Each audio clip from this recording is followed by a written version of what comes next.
homes. But now, the children and the children of their children, they want more. That that's one thing. And also, because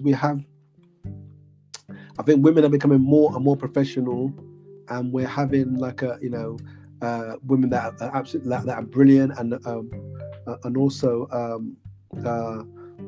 have their own wealth.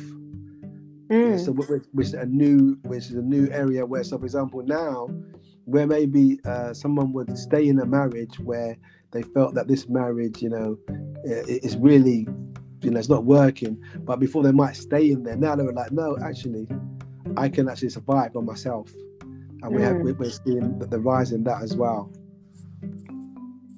Yeah, yeah, yeah. I mean, it's interesting because marriage is a choice, Mm, right? I mean, your relationship with your partner is not a blood tie that you're obligated to have this relationship like you are with parents and children and family, right? So the relationship with your partner, your spouse, is a choice.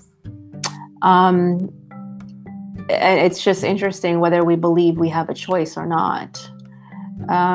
However, I do feel like what you said about immigrants coming to Western lands from their own countries, which, I said, most of them were colonized, so they were coming for opportunities. They were coming for a better mhm, life.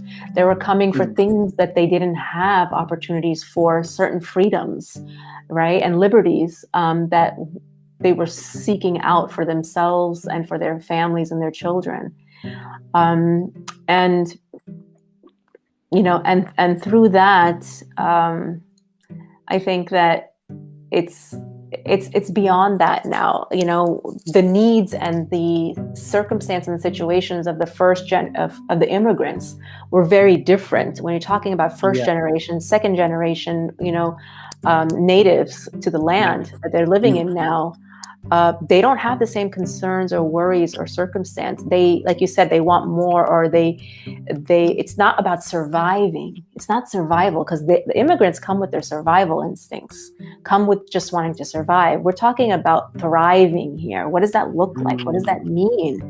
You yeah, know, first generation, second generation cannot live their life the same way as their parents did, because their circumstance is different. Who they are is different. Their brought up is different. So we cannot just repeat the same patterns that have been handed mm, down from our parents and generations.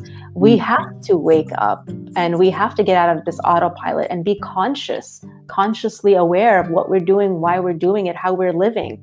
And so, yeah, it's going to be different for each generation. And, you know, I think a lot, the generation of the immigrants felt like they didn't have a lot of choices. They had just being able to get out of the oppression, perhaps where they were, mm.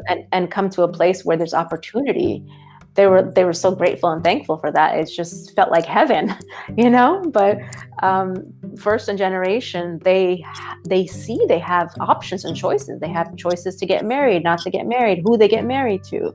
Um, However, how they even show up in their marriage is a choice. But if you don't know anything than what you've seen your whole life, then you're just going to repeat what you already know.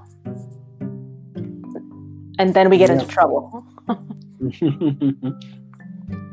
If you were asked to advise some